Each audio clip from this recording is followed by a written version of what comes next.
Auzubillahi minash shaitanir rajim. Bismillahir rahmanir rahim. Subject political science, class 12th, topic short answer type questions.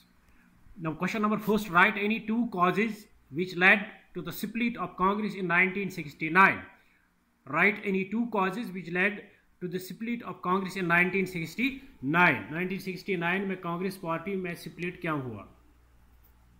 The difference between the candidate for the post of president election between Indira Gandhi and syndicate group. Number first point, the difference between the candidate for the post of president election between Mrs. Indira Gandhi and syndicate. The tussle over drift to right or left. Question number second, write down any two factors responsible for formation of coalition government after the election of 1967. Number first, internal difference within the Congress party. Internal difference within the Congress party. Number two, absence of charismatic leadership in the Congress party. Absence of charismatic leadership in the Congress party. यानी personality cult leader Congress party में नहीं था, तो एक ये वजह थी, और दूसरा internal difference with in the Congress, दूसरी की अंदरूनी रसाकशी जो थी पार्टी के अंदर. Who launched the railway strike of 1974?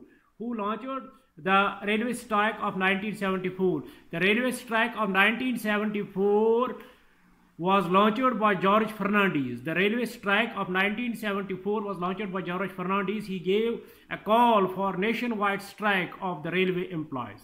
The railway strike of 1974 was launched by George Fernandes. He gave a call for nationwide strike of the railway employees.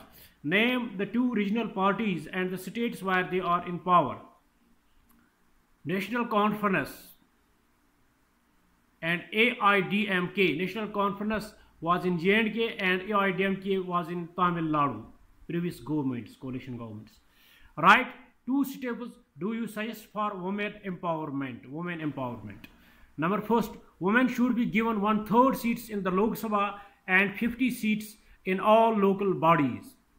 Women should be given 1/3 seats in the Lok Sabha, in the parliament, and 50% seats in local bodies. Education should be the first priority before employment. Education should be the first priority before employment. Thanks. Have a nice day.